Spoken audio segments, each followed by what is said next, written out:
ప్రేక్షకులందరికీ నమస్కారం. ఈరోజు మన స్టూడియోలో ప్రముఖ ఆధ్యాత్మికవేత్త, వేదిక్ ఆస్ట్రాలజర్ గోనుగొంట్ల సురేష్ బాబు గారు ఉన్నారు. గురువుగారితో మాట్లాడేద్దాం. నమస్కారం గురుగారు. మణికంఠ గారు నమస్కారం అండి. గురుగారు, ఆగస్ట్ మాసం, విశేషంగా శ్రావణ మాసం, మనకి పండగల సీజన్ స్టార్ట్ అయిపోయింది. సో ఇప్పుడు మేషరాశి వారి పరిస్థితి ఏ విధంగా ఉండబోతుంది, ఎలాంటి పరిస్థితులు ఎదురయ్యే అవకాశాలు కనిపిస్తున్నాయి, ఓవరాల్గా ఎలాంటి జాగ్రత్తలు తీసుకుంటే బాగుంటుందంటారు? సో మణికంఠ గారు, మనకి ఆగస్టు మాసంలో చూసుకుంటే మనకి ఆగస్టు మాసం శ్రావణ మాసం అష్టమితో స్టార్ట్ అవుతుంది, భాద్రపద మాసం సప్తమితో క్లోజ్ అవుతుందండి. అయితే ఇందులో ఉన్న తమాషా ఏంటంటేనండి, ఒక అద్భుతం, మేజర్ పండుగలు మొత్తం ఇందులోనే ఉండిపోయినాయండి. మనం ఎందుకు చూసుకున్నాం అనుకోండి, ఆగస్టు 8న వరమహాలక్ష్మి పూజ మనం జరుపుకుంటున్నాము. అడగకుండానే అమ్మ ఎన్నో వరాలు ఇస్తుంది, అడిగితే ఇంకా ఎన్నో వరాలు ఇస్తుంది అనమాట. అందుకని ఖచ్చితంగా ఇది ప్రతి ఒక్కళ్ళు సెలబ్రేట్ చేసుకోవాలని చెప్పేసి నేను కోరుకుంటున్నాను. తర్వాత ఏమవుతుంది, నెక్స్ట్ డేనే మనకి గాయత్రి మాత జననం ఉందండి. ఎవరైనా కనుక ఆధ్యాత్మికంగా ఉండి వేదాలు కానివ్వండి, పూజలు కానివ్వండి, తర్వాత హోమాలు ఇలాంటి కనుక రెగ్యులర్గా చేసే వాళ్ళు ఎవరైనా ఉంటే వాళ్ళకి జంజం మార్చుకునే ఒక గొప్ప పండగ అండి. అందులో యజుర్వేదం ఆ రోజు చేసేవాళ్ళు ఖచ్చితంగా జంజాలు మార్చుకుంటారు అనమాట గాయత్రి మాత. తర్వాత మనకి 16th వచ్చేటప్పటికి శ్రీకృష్ణ అష్టమి. మనకి ఏం చెప్తారంటే శాస్త్రంలో అశేష దుఃఖ నివారణార్థం లక్ష్మీనారాయణం భజ అని మనకి శాస్త్రాలు చెప్తూ ఉంటారు. ఎవరికైనా కనుక సిరీస్ ఆఫ్ ప్రాబ్లమ్స్, అంతులేని ప్రాబ్లమ్స్ ఒకటి పోయిన తర్వాత కనుక వస్తూ ఉంటే కనుక కృష్ణ జన్మాష్టమి చక్కగా సెలబ్రేట్ చేసుకుంటే ఆ ప్రాబ్లమ్స్ అన్నీ పోతాయండి. లాస్ట్ అండ్ మోస్ట్ ఇంపార్టెంట్ మనకి వచ్చేటప్పటికి 27వ తారీఖున వినాయక చవితి. ఎవరికైనా కానీ సిద్ధి, బుద్ధి, వృద్ధి, రిద్ధి కనుక కావాలనుకుంటే అనుకున్న పని ఎక్కడ ఆటంకాలు లేకుండా వృద్ధి జరగాలి, అలానే అనుకున్న పని సక్సెస్ అయ్యి మనకి రిజల్ట్ రావడానికి సిద్ధి కావాలి. అంతేకాకుండా బుద్ధి, మనం కరెక్ట్ డెసిషన్ తీసుకోవాలి. మనం అంతా నథింగ్ బట్ మన డెసిషన్స్ అండి.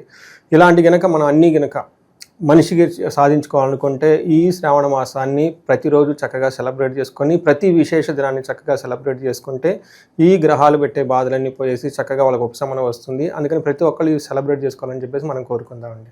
మేషరాశి కనుక చూసుకుంటే ఇందులో అశ్విని 1, 2, 3, 4 పాదాలు, భరణి 1, 2, 3, 4 పాదాలు, కృతిక ఫస్ట్ పాదం అంతా మనకి మేషరాశి కింద వస్తారు. అయితే ఈ మాసం ఏమైందంటే 4 గ్రహాలు మార్పులో ఉన్నాయండి. అందులో వచ్చి రవి మారుతున్నాడు, బుధుడు మారుతున్నాడు, తర్వాత కుజ శుక్రుడు కూడా మారుతూ ఉన్నారనమాట. ఈ మార్పు వల్ల మనకి మేషరాశి కనుక చూసుకుంటే, అందులోనూ ఈ మేషరాశికి ఇవి చెప్పుకునే ముందు ఈ మేషరాశి గురించి ఆల్రెడీ ఏలినాటి శని యొక్క ప్రభావం స్టార్ట్ అయిందండి. వీళ్ళకి కొంతమంది అశ్విని, భరణి నక్షత్రం వాళ్ళు ఫోన్ చేస్తూ ఉన్నారు. సడన్గా జాబ్లో డ్రాప్ రావటం కానివ్వండి, ప్రాబ్లమ్స్ రావటం కానివ్వండి, అప్పులోళ్ళు అనుకున్నది కావటం కానీ, సడన్గా భార్యాభర్తల మధ్య గొడవ రావటం, అప్పటిదాకా బాగున్న వాళ్ళు ఏదో ఒక విషయాలకు చిన్న కారణాలకు గొడవ బట్టి ఇవన్నీ జరిగిపోతుంది. ఆ శని ఇంపాక్ట్ ఈ మంత్ ఎక్కువ ఉంటుందంటారా? ఈ మంత్ అంత ఉండదండి. ఈ మంత్ వాళ్ళ అదృష్టం బాగుండి ఆగస్టు మంత్లో పండగలు చక్కగా సెలబ్రేట్ చేసుకోండి అని పాపం గ్రహాలు వాళ్ళకి రిలాక్సేషన్ ఇచ్చారనమాట. మంచి బాగుందండి. మనం కనుక లాస్ట్ 3-4 monthsతో కంపేర్ చేస్తే ఆగస్ట్ మంత్ చాలా బాగుంది. ఒక విశేషం ఏంటంటే, సూర్యుడు వీళ్ళకి యాక్చువల్గా ఇబ్బంది పెట్టాలి. అలాంటి ఇబ్బంది పెట్టాలి సూర్యుడు ఒక స్టెప్ వెనక్కి తీసుకొని వీళ్ళకి ఇబ్బంది పెట్టకుండా ఉన్నారంటే విపరీత వేద ఉండటం వల్ల. మనం కనుక చూసుకుంటే గ్రహాల యొక్క మార్పు చూసుకున్నాం అనుకోండి, సూర్యుడి సంచారం ఆగస్టు 17న, తర్వాత బుధుడు వచ్చేటప్పటికి జూలై 22న, మనకి శుక్రుడు వచ్చేటప్పటికి 26, కుజుడు వచ్చేటప్పటికి 28వ తారీఖున మారుతున్నారండి. ఇదంతా మనకి ఆగస్టు మాసం ప్రారంభం అవ్వక ముందే వీళ్ళు మారుతూ ఉన్నారనమాట. అందుకని ఆ ప్రభావం నెక్స్ట్ ఆగస్టు మాసం అంతా ఉంటుంది. మనకి సూక్ష్మ గోచారం, లఘు గోచారం మనకు ఒక కాన్సెప్ట్ ఉందండి. దీని ప్రకారం కనుక మనం చూసుకుంటే మన మహర్షులు ఏం చెప్తారంటే, వెరీ సింపుల్గా ముఖ్యాంశాల్లో లాగా బ్రీఫ్గా మనం మొత్తం హోల్ మంత్ ఎలా ఉంటుందో తెలుసుకోవచ్చు. దీని ప్రకారం కనుక చూసుకుంటే సంపదలు వచ్చే అవకాశం ఎక్కువగా ఉంటుంది, ధనప్రాప్తి వచ్చే అవకాశం ఎక్కువగా ఉంటుంది, ప్రాస్పరిటీ, విభూతి, సర్వతోముఖాభివృద్ధి వాళ్ళకి జరిగే అవకాశం ఎక్కువగా ఉంటుంది. ఇంకొకటి, సూర్యుడు 5th హౌస్లో ఉండి చక్కగా కొంచెం మానసికంగా ఇబ్బందులు పెట్టాల్సిన పరిస్థితి అయితే ఉంటుంది. కానీ విపరీత వేద వల్ల సూర్యుడు కూడాను అలాంటి ఇబ్బంది ఏం పెట్టకుండా చాలా చక్కగా హెల్ప్ చేసే అవకాశం ఎక్కువగా ఉందండి. మనం కనుక చూసుకుంటే ఒక గ్రహం వైజ్ కనుక చూసుకుంటే సూర్యుడు 5th హౌస్లో ఉండి 11th హౌస్లో చూడటం వల్ల, విపరీత వేదం ఉండటం వల్ల ఓవరాల్గా కనుక చూసుకుంటే మనీ ప్రకారంగా చాలా బాగుంటుంది. రెండోది, జనరల్గా అయితే బుద్ధి చాంచల్యం ఆప్నోతి. మనకేం చెప్తారంటే శాస్త్రాల్లో, మనోలాస్యం, మనస్తాపం, సుహృద్వేషం, ధనవ్యయం, బుద్ధి చాంచల్యం ఆప్నోతి అని చెప్తారు. అంటే ఈ టైంలో పెద్ద పెద్ద డెసిషన్లు తీసుకోవడానికి మైండ్ అనేది సహకరించదు, కొంచెం పోస్ట్పోన్ చేసుకుంటే బాగుంటుంది. సుహృద్వేషం అంటే స్నేహితుల వల్ల ఇబ్బందులు పడే అవకాశం ఎక్కువగా ఉంటుంది. మనస్తాపం, దేహలాస్యం అని చెప్తారు. మనం కనుక చూసుకుంటే జనరల్గా కొంచెం లేజినెస్గా ఉండి ఫ్రెండ్స్ వల్ల కొంచెం ఇబ్బందులు పడుతూ బుద్ధి బలం కోల్పోయే అవకాశం ఎక్కువగా ఉంటుందని ఈ టైంలో చెప్తారు. అందుకని ఈ ముఖ్యమైన పనులు, తర్వాత కాంప్లికేటెడ్ పనులు ఏమైనా ఉంటే ఒక 10 రోజులు పోస్ట్పోన్ చేసుకుంటే బాగుంటుంది. అది కూడా పర్టికులర్గా 17th నుంచి 27th ఈ లోపు కొంచెం కాంప్లికేటెడ్గా ఉంటుంది, కొంచెం వదిలేసి తర్వాత చేసుకుంటే బాగుంటుంది. స్నేహితులే నమ్మక ద్రోహం చేయడం లాంటివి కూడా ఏమైనా కనిపిస్తున్నాయి? తెలిసిన వాళ్ళే, మనకైన వాళ్ళే? ఖచ్చితంగా స్నేహితుల వల్ల ఇబ్బంది అండ్ సుహృద్వేషం, అంటే వీళ్ళ ఇప్పటిదాకా ఆహా ఓహో అని పోగిన ఫ్రెండ్స్ వీళ్ళని ద్వేషించే అవకాశం ఎక్కువగా ఉంటుంది. అది రీజన్ ఏదైనా అయ్యి ఉండొచ్చండి. మనీ ప్రకారంగా అయితే చాలా బాగుంటుందని మనం తెలుసుకోవచ్చు. సో మనం చూసుకున్నాం కదండి, అంటే సూర్యుడు మనీ ప్రకారంగా బాగానే ఉంటున్నాడు, బట్ కొంచెం ఇబ్బందులు పెట్టే అవకాశం, అది కూడా చాలా తక్కువ రేంజ్లో పెట్టే అవకాశం ఎక్కువగా ఉంది.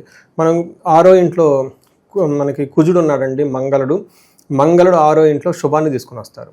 బాగా ధైర్యంగా ఉంటారు, కాన్ఫిడెంట్గా ఉంటారు, వీళ్ళు చెప్పిన మాట ప్రతి ఒక్కళ్ళు ఫాలో అవుతూ ఉంటారు అనమాట. మనకి సంస్కృతంలో ఏం చెప్తారంటే మహర్షులు, వస్త్రలాభో ధాన్యలాభో ధనలాభో యశో తదహ మనోల్లాసో ధర్మసిద్ధి షష్టమస్తే కుజే భవేత్ అని మనకు చెప్తూ ఉంటారు.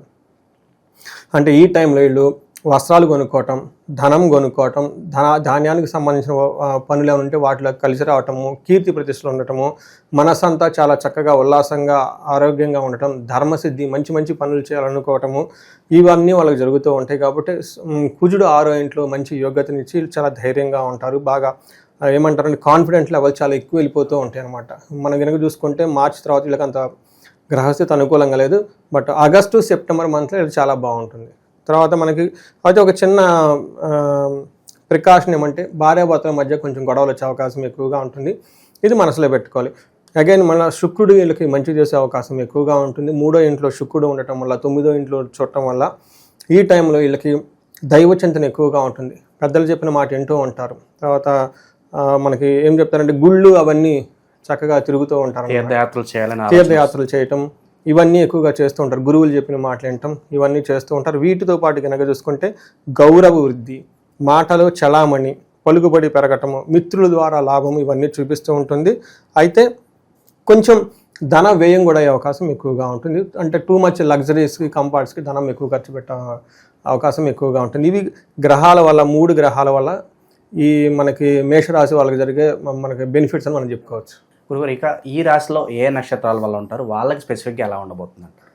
మనం ఈ అశ్విని, భరణి, కృతిక 3 నక్షత్రాలు ఇందులో ఉంటాయండి. అవి కనుక చూసుకుంటే అశ్విని నక్షత్రం వాళ్ళకి పాజిటివ్గా కనుక చూసుకుంటే వీళ్ళకి జయప్రదంగా ఉంటుంది, ధన ప్రవాహం ఉంటుంది, ధనలాభము ఉంటుందండి. అలానే నెగిటివ్ సైడ్లో కనుక చూసుకుంటే వీళ్ళకి బంధనము, ధనహీనత 2 చూపిస్తుంది. అంటే జనరల్గా వీళ్ళకి ధనం వస్తుంది, ఆ వచ్చిన ధనం కూడా విపరీతంగా ఖర్చు అవుతుంది, బట్ ఒకదానికి వీళ్ళకి బంధించబడినట్లు సిచ్యువేషన్ ఉంటుంది. అంటే వీళ్ళకి డెసిషన్ తీసుకోవడానికి ఆలోచిస్తూ ఉంటారు, అటు మంచి డెసిషనా, లేదంటే ముందుకు వెళ్ళాలా, ఎన్నికి వెళ్ళాలా, లేదంటే ఒక బిజినెస్ చేద్దామా వద్దా, లేదంటే ఇది అనుకుంటున్నాం అసలు వర్క్ అవుతుందా లేదా, ఏది కలిసి రావట్లేదని వాళ్ళలో వాళ్ళు టెన్షన్ పడుతూ ఉంటారు. ఈ టైంలో వీళ్ళు జ్యోతిష్కులను కలిసిన, లేదంటే మనకి సబ్జెక్ట్ మ్యాటర్స్ ఎక్స్పర్ట్స్ని అలాంటి వాళ్ళు కనుక కలిస్తే వాళ్ళ సలహా తీసుకుంటే సలహా ద్వారా ముందుకెళ్తే వీళ్ళకి బాగా కలిసి వస్తుంది. అలానే భరణి నక్షత్రం వాళ్ళకి జయప్రదంగా ఉంటారు, విజయవంతంగా ఉంటుంది, ధనలాభం చక్కగా చూపిస్తుంది. అయితే వీళ్ళకి బంధనము, ధనహీనత 2 చూపిస్తూ ఉంది. కృతిక నక్షత్రం వాళ్ళు కనుక చూసుకుంటే వీళ్ళకి జయప్రదంగా ఉంటుంది, ధనలాభం చక్కగా ఉంటుంది. అయితే వీళ్ళకి బంధనము ఒక్కటే మాత్రం చూపిస్తుంది, ఒక విషయంలో కన్ఫ్యూజ్గా ఉండి స్టాగ్నేటెడ్గా ఉండే అవకాశం ఎక్కువగా ఉంటుంది. వీళ్ళు కనుక క్లారిటీగా వేరే వాళ్ళని ఆస్ట్రాలజర్ని కలిస్తే మనం ముందు చెప్పుకునే విధంగా వీళ్ళకి ఒక మంచి క్లారిటీ వచ్చేసి జీవితంలో ముందుకెళ్ళే అవకాశం ఎక్కువగా ఉంటుంది. ఇది కాకుండా మనం కనుక వీళ్ళకి కృతికా నక్షత్రం వాళ్ళకి స్త్రీ నాశనం, బుద్ధి నాశనం అని చెప్తారు. అంటే వీళ్ళకి ఒక రాంగ్ డెసిషన్ తీసుకునే అవకాశం ఎక్కువగా ఉంది, లేదంటే రాంగ్గా ఒక కమిట్మెంట్ ఇవ్వటము, రాంగ్గా ఒక చెక్ కానీ ఏదైనా ఇష్యూ చేయటం, రాంగ్గా ఒక ఆర్డర్ ఏదైనా ఆన్లైన్లో ప్లేస్ చేయటం, ఇలాంటివన్నీ జరిగే అవకాశం ఎక్కువగా ఉంటుంది. కృతికా నక్షత్రం వాళ్ళకి. రోహిణి నక్షత్రం వాళ్ళకి స్త్రీ నాశనం, అంటే వీళ్ళు ఇంట్లో కానివ్వండి, బయట బంధువులు కానీ, లేదంటే ఫ్రెండ్స్ కానీ ఎవరైనా కనుక ఉంటే లేడీస్, వాళ్ళకి ఏదైనా కనుక ప్రాబ్లం అయ్యి వీళ్ళకి ప్రాబ్లంలో పడతారు. ఇదే విధంగా సేమ్ లేడీస్ అయితే వాళ్ళకి తెలిసిన జెంట్స్ ఎవరైనా ఉంటే కానీ ఇంట్లో కానీ బయట కానీ వాళ్ళకి ఏదో ప్రాబ్లం వచ్చి వీళ్ళ ప్రాబ్లమ్స్లో పడతారు. సో ఈ ప్రకారంగా మనం కనుక చూసుకుంటే వీళ్ళకి ఒక రకంగా 80% చాలా బాగుంది, చాలా మంచి టైంలో ఉన్నారని మనం చెప్పుకోవచ్చు. సో మిగతా 20% ఏదైతే ఉందో అది కూడా కవర్ అవ్వడానికి, ఇంకా మంచి జరగడానికి విశేషంలో వీళ్ళు ప్రార్థించిన దేవుడు కావచ్చు, పరిహారాలు కావచ్చు, ఎలా ఆచరిస్తే బాగుంటుందంటారు? సో వీళ్ళకి సూర్యుని యొక్క బలం కొంచెం తక్కువగా ఉందండి. మనకి అందుకని సూర్య అష్టకం అని ఉంటుంది, చదువుకున్న ఆదిత్య హృదయ స్తోత్రం చదువుకున్న చక్కగా ఉంటుంది. వీళ్ళకి ఏలినాడు శని యొక్క ప్రభావం ఉంది కాబట్టి మనం బిగినింగ్లో ఒక వీడియో చేసామండి, అది ఉగాదికి చేసామన్నట్టు. ఆ వీడియో కనుక ఒకసారి చూసి అందులో చెప్పిన పరిహారాలు చేసుకుంటే చాలా బాగుంటుంది.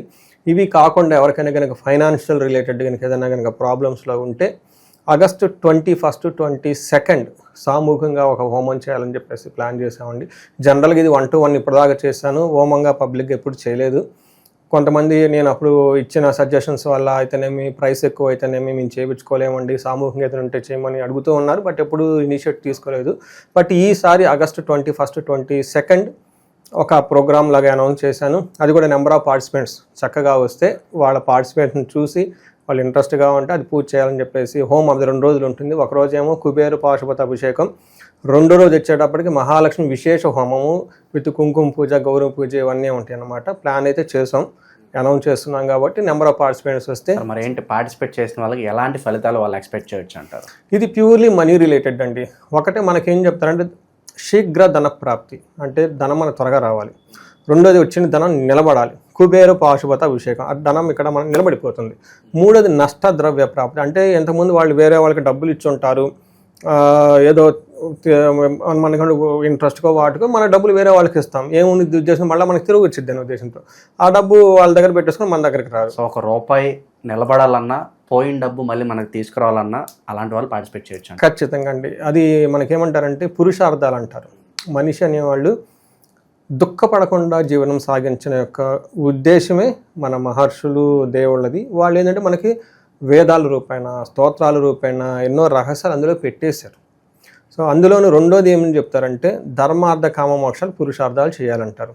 జాబ్ చక్కగా చేసుకో, ధనం చక్కగా సంపాదించుకో, అన్ని కోరికలు అనుభవించేసి సమాజానికి హెల్ప్ చేయి. మనం దగ్గర ధనమే లేదు, ఇంక కోరికలు ఏం లేదు, సమాజానికి ఏం హెల్ప్ చేస్తాం. అందుకని చెప్పేసి దీని మీద మేము కొంచెం రీసెర్చ్ లాగా చేస్తున్నాం. చాలామందికి 1-to-1 చేశాను, బట్ ఇప్పుడు సామూహికంగా ఒక అనౌన్స్మెంట్ చేద్దాం, ఎక్స్పెరిమెంట్ అన్నట్లుగా ముందుకు వచ్చాము. మొత్తానికి మీ ఆధ్వర్యంలో జరగబోయే యాగం మొత్తానికి విజయవంతం కావాలి. అలాగే మేషరాశి వారి పరిస్థితి ఇంకా బెటర్ అయ్యి రాబోయే రోజుల్లో వాళ్ళందరూ కూడా శుభాలు జరగాలని మనస్ఫూర్తి కోరుకున్నాం గురుగారు. ధన్యవాదాలు. నమస్కారం.